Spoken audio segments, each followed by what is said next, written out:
Hey guys, Restore Thrive here. We're talking today about bracing sequence.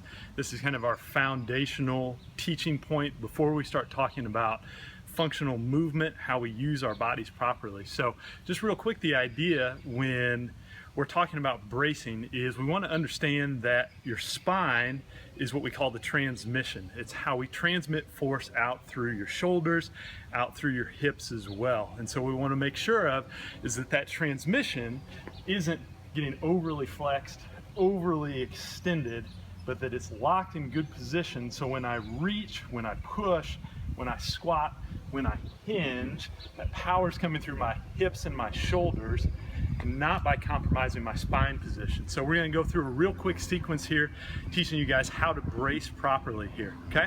So first thing we wanna pay attention to when we're bracing is we wanna get our feet under our hips. We want our feet pointed straight ahead.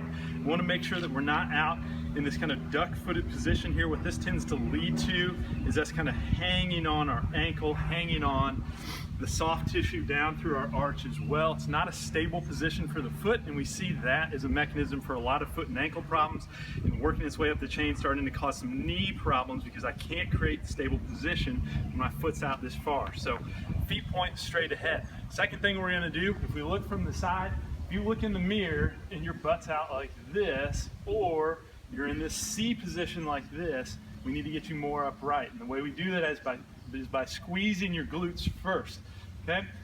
Get your glutes tight, squeeze your butt here, okay? We don't need to tuck, we don't need to push it back, we just need to squeeze. That's gonna get your pelvis in a level position here. From here, we take a breath in, you're gonna feel that chest rise, that stomach expand a little bit, and then as you exhale, we're shrink wrapping the midsection here. We're blowing that breath out. We're getting tension through our midsection.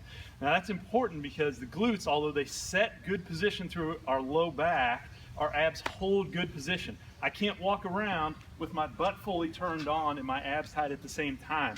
The butt sets position, the abs keep position, okay?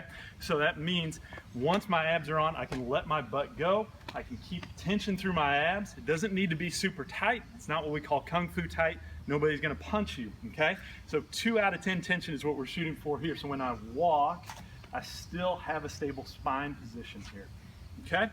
Last piece is we wanna go up the chain to the shoulders. And again, if we're overextended or we're too flexed like this, we need to bring those shoulders back in good position. Now an easy tell when we're talking about a good shoulder position is if you look down at your hands and your thumbs point towards each other, then we know you're in a rounded, crappy shoulder position here, okay? So instead of trying to throw your shoulders back or bring those shoulder blades together towards your spine, what we want you to do is we want you to just roll your shoulders back. So if I'm here, I'm rolling my shoulders back, I look down at my thumbs, and now my thumbs are pointed straight ahead here, okay? So that's kind of our thoughts around how to brace properly. This is the foundation, again, for all the other movement principles that we're going to teach.